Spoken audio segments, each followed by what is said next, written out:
Hello, everyone. Hi, Taylor. Hi, Taylor. Yeah, my name is Taylor. I'm a junior at Wentworth, majoring in mechanical engineering. And tonight I will be talking about struggles in life and how God can help you rise above them.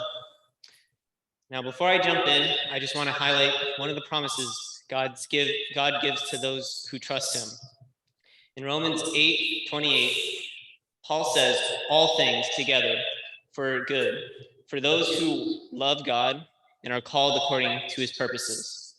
This promise is something that I anchor my soul to. It means that literally everything I've experienced and will ever experience will end up serving God's good purposes for my life. My faith was a big part of my youth. All my family was Christian, and I went to church with my Nana, where I got baptized, had my first communion, and was confirmed. With each year, my faith got stronger and stronger. However, I faced a lot of struggles in my upbringing. I was raised by a single mother who had me at the age of 17. My father went to prison for a time and was absent for most of my life. I had to move to many different places during my youth, having to make new friends and adapt to a new environment. And that's only scratching the surface. Now I'm going to fast forward to the year 2018. This was the year I faced the most hardship and was at my lowest point. Tensions with my family were high, and I had to run away from home multiple times.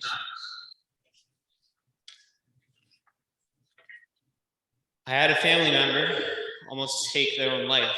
However, I fortunately was able to prevent it. And 3 years ago in November, I experienced a home invasion. Two men broke down my door and pointed a gun at my head. I thought at that moment my life was over. I was hoping that Jesus would accept me, even though my time on earth was short-lived. I had so many dreams that I wanted to pursue after high school, but I accepted that this would be my death.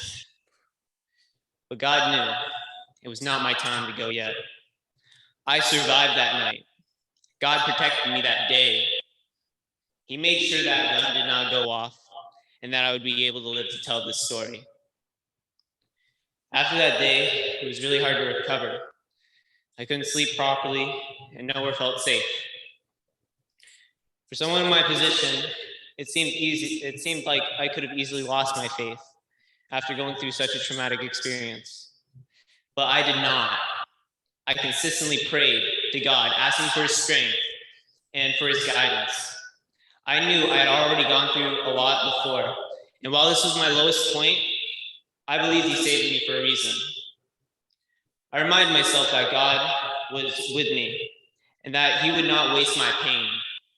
He would use it redemptively in my life and in the lives of others. While 2018 was my lowest point, the next year, 2019, showcased that God answered so many of my prayers. So many blessings happened that year. It made me realize God was at work and had been at work, even if I didn't see it clearly. In February, I went to Ghana for 3 weeks, fully paid by a scholarship. This was one of the best experiences I had ever in my life. It was a great way to get out of my situation at home, to witness a whole new culture, and to help others. I came back and was able to have a great final semester for my senior year of high school.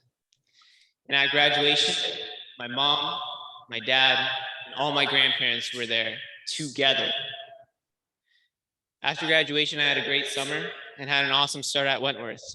It was overall one of the best years of my life, and I wish I could share more. So many blessings happened that year, proving to me that God had great things in store for me after a traumatic 2018.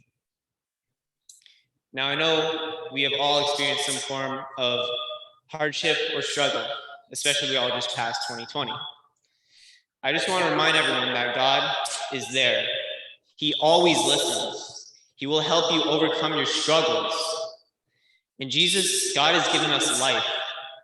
It's because of my relationship with him that I can face life with a greater sense of hope and expectancy. He offers that same hope to all of you. I pray that those things in your life that you are struggling with will be the very things that encourage you to check out who Jesus is, to consider having a relationship with him. Thank you so much for listening, and I hope you all have a great night.